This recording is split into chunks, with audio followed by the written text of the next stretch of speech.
오늘 우리 성경 말씀 구약 성경 에스라 성경 우리 10장입니다. 10장 1절부터 우리 4절에 있는 말씀입니다. 구약 성경 에스라 10장 1절부터 4절입니다. 구약 성경 724페이지쯤 함께 보십시다. 에스라 10장 1절부터 4절입니다. 함께 보십시다. 에스라가 하나님의 성전 앞에 엎드려 울며 기도하여 죄를 자복할 때에 많은 백성이 크게 통곡하며 이스라엘 중에서 백성의 남녀와 어린 아이의 큰 무리가 그 앞에 모인지라. 엘람 자손 중 여히엘의 아들 스가냐가 에스라에게 이르되 우리가 우리 하나님께 범죄하여 이 땅 이방 여자를 맞이하여 아내를 삼았으나 이스라엘에게 아직도 소망이 있나니 곧 내 주의 교훈을 따르며 우리 하나님의 명령을 떨며 준행하는 자의 가르침을 따라 이 모든 아내와 그들의 소생을 다 내보내기로 우리 하나님과 언약을 세우고 율법대로 행할 것이라.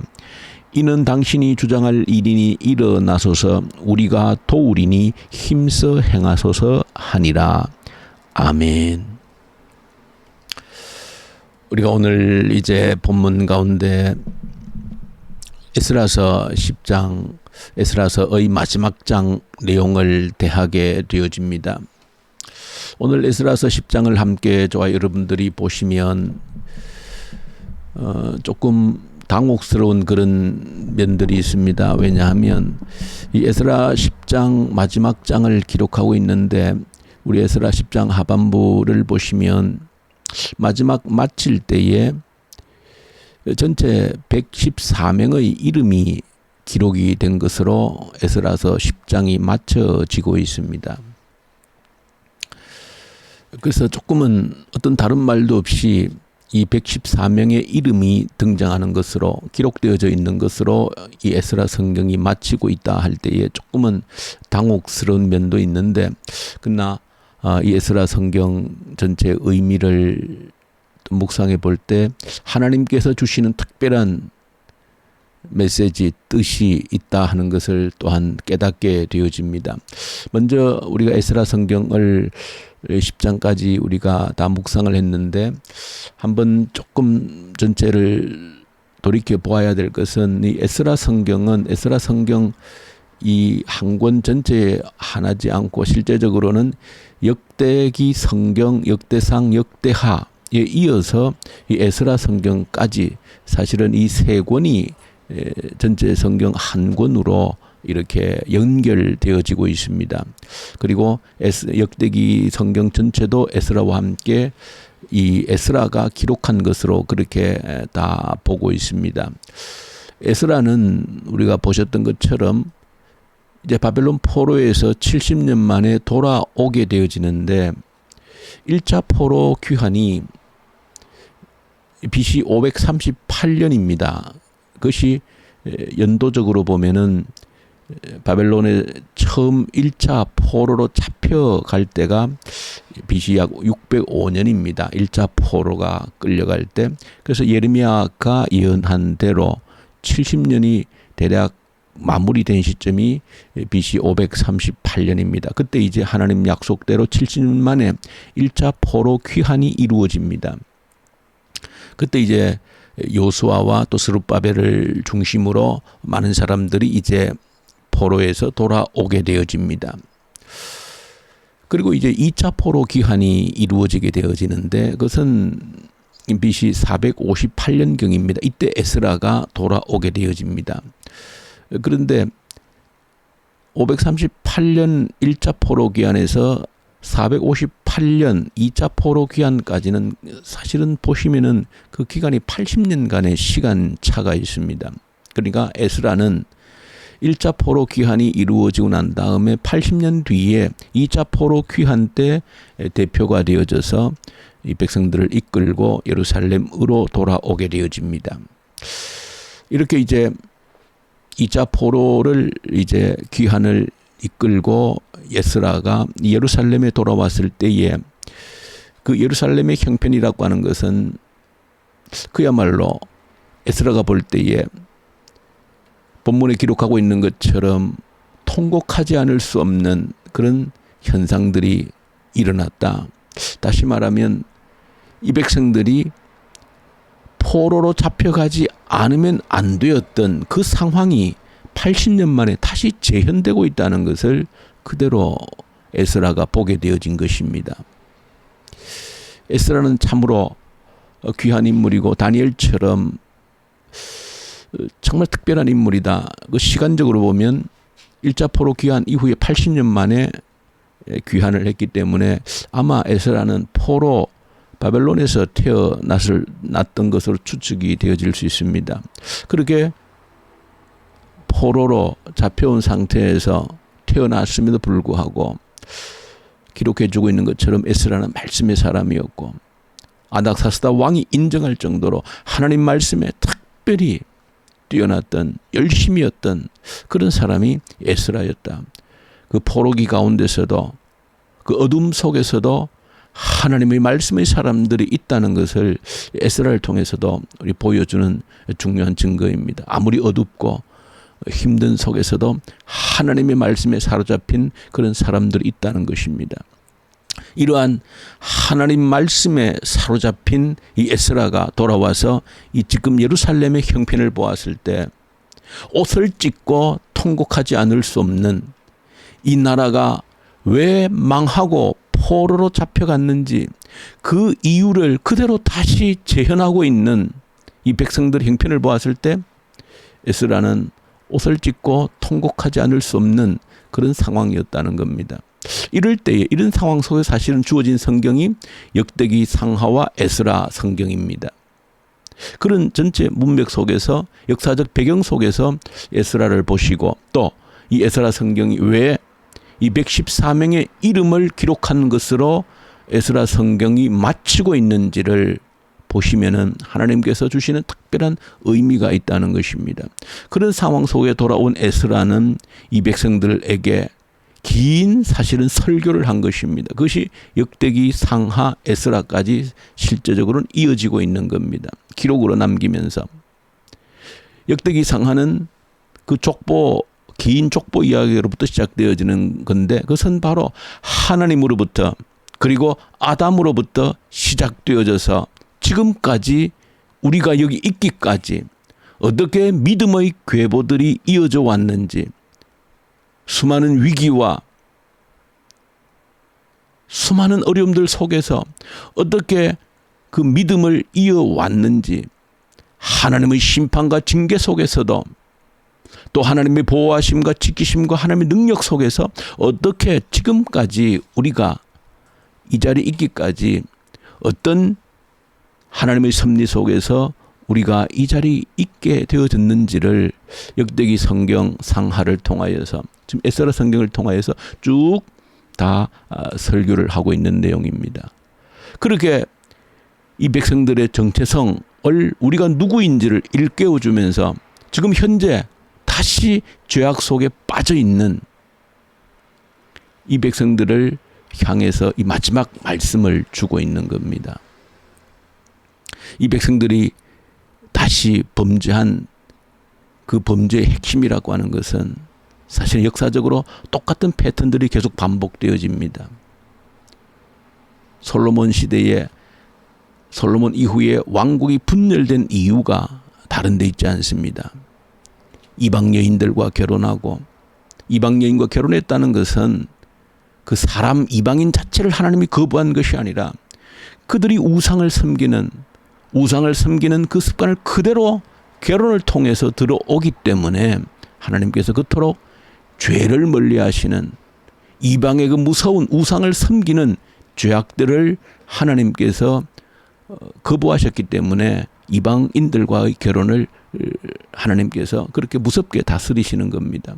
솔로몬 때 이미 이방인들과 결혼함으로 인하여서 온갖 우상들이 들어옴으로 인하여서 나라가 분열되어졌고 그 역사 속에서 결국 북왕국, 남왕국이 다 멸망한 이유도 똑같은 것입니다. 이방인들과 통혼을 하면서 그 이방의 우상을 섬기는 습관들이 그대로 들어왔기 때문에 북이스라엘도 망했고 남유다도 망한 것입니다. 70년간 포로를 하고 돌아왔는데 또 그 일이 재현되고 있는 것을 에스라가 본 것입니다. 그래서 오늘 이 성경이 이 말씀으로 114명의 이름을 공개하는 것으로 마무리 짓는 데는 그 이유가 있는 것입니다. 이 어둠 속에서 다시 타락한 이 속에서 오늘 본문에 보시면 아직도 희망이 있다라고 하는 것을 마지막으로 메시지로 남기고 있는 겁니다. 우리가 다시 죄악 속에 빠져 있지만 그래도 아직 희망이 있습니다 하는 것이 오늘 1장 2절에 있는 말씀 핵심입니다. 마지막 장의 이 긴 기록 속에서 역대기 상하 에스라까지 전체를 기록하면서 마지막 핵심이 사실 여기에 들어있는 것. 그래도 아직 희망이 있다. 어떻게 할 때? 회개할 때. 회개하면 그래도 희망이 있다 하는 것을 보여주고 있는 겁니다. 저 여러분들이 왜 역대기 성경 마지막이 이렇게 마무리되고 있는가? 마지막 기록되어져 있는 114명의 명단 이름이 누구냐? 이방인들과 결혼했던 그 하나님께 범죄했던 사람들의 명단입니다. 그것을 정확하게 기록하는 것으로 이 에스라 성경이 맞춰지고 있다라고 하는 것은 그 어둠 속에서도 회개만이 유일하게 우리에게 남아있는 희망이다라고 하는 것을 보여주고 있는 겁니다. 우리에게도 역시 희망은 이것밖에 없다는 사실을 저와 여러분들이 아셔야 됩니다. 아무리 어렵고 아무리 어둠 속에 있어도 우리 살아있는 한 한 가지 희망은 있습니다. 언제? 회개할 때, 철저히 회개할 때. 오늘 본문 속에 보여주는 이 회개라고 하는 것, 유일한 희망으로 남아있는 회개라고 하는 것, 세 가지 특징이 있습니다.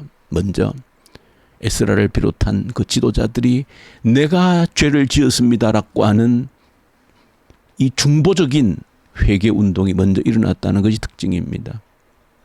따지고 보면 에스라는 그 범죄를 하지 않았습니다. 그러나 본문에 보시면 에스라가 내가 죄를 지었습니다 하고 백성들의 죄를 대신 지고 기도하는 주님의 모습을, 예수님의 모습을 그대로 에스라가 보여줍니다. 회개 운동에는 반드시 이런 순서가 있습니다.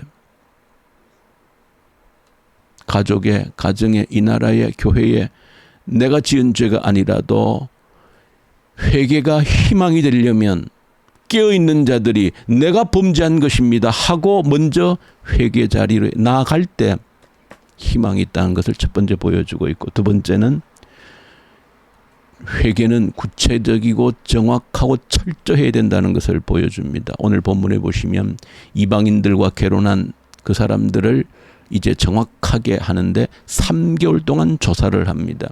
3개월 동안 조사를 해서 오늘 본문에 114명의 이름을 공개하고 있는 겁니다. 이것은 회개는 대충 하는 것이 아니라는 겁니다. 정확하고 철저해야 되는 것이 이게 회개입니다.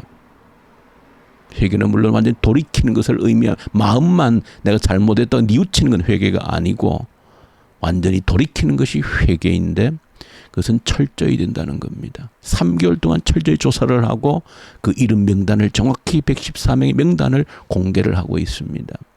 회개는 철저히 되고 정확해야 된다. 세 번째 하나의 특징은 회개에는 대가가 수반됩니다. 고통이 따른다는 것입니다. 죄를 잘라내는데 고통이 수반되지 않을 수가 없습니다. 오늘 본문 속에서 이방인들과 결혼해서 가족을 이루고 자녀를 낳았습니다. 그런데 그 아내를 돌려보내야 되고 그 자식을 돌려보내고 생이별해야 되는 고통이 따르는 겁니다. 회개에는 반드시 대가가 따른다는 것을 보여줍니다. 그냥 죄를 끊어버리기가 쉽지 않다는 것입니다. 이런 회개가 유일한 희망이라고 하는 것을 역대기 성경 상하, 에스라 성경 마지막 결론을 통해서 보여주는 내용입니다.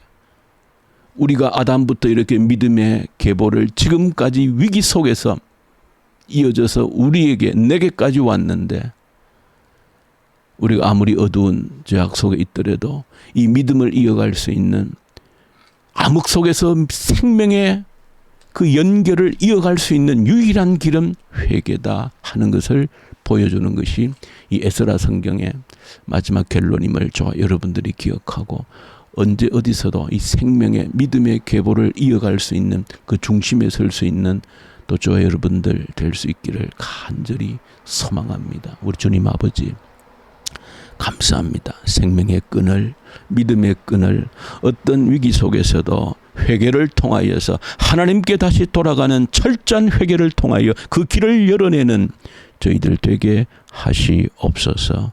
예수님 이름으로 기도 올려드립니다. 아멘.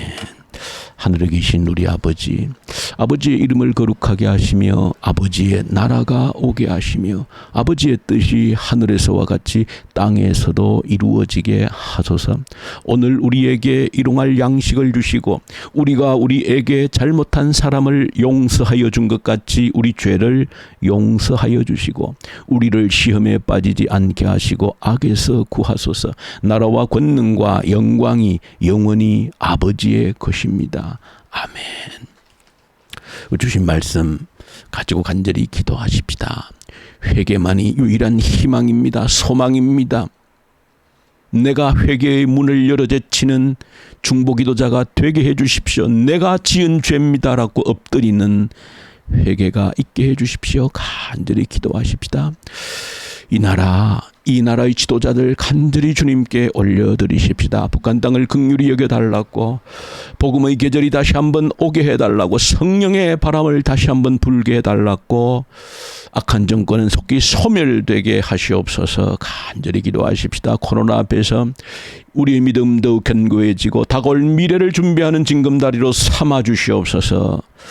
오늘 교회를 위해 기도할 때 우리 유초등부 아이들 간절히 올려드리십시다. 우리를 믿고 맡겨주셨고 이 지역에 있는 어린 생명들 우리를 믿고 이 교회를 세우신 줄 믿고 이 다음 세대를 책임지는 우리 가정의 부모들, 교회 교사들, 우리 교회가 책임지고 우리 아이들 말씀으로 잘 양육할 수 있는 그 사명 감당케 해주십시오. 우리 선교장 선교사님들, 특히 이집트, 인도, 또 우리 특별히 또 우리 교회 이름으로 파송하게 된 우리 박하갈 우리 선교사님 온전히 세워 주시옵소서. 성령 하나님 함께 해주십시오. 위해서 간절히 함께 기도 올려드리십시다. 우리 기도하십시다.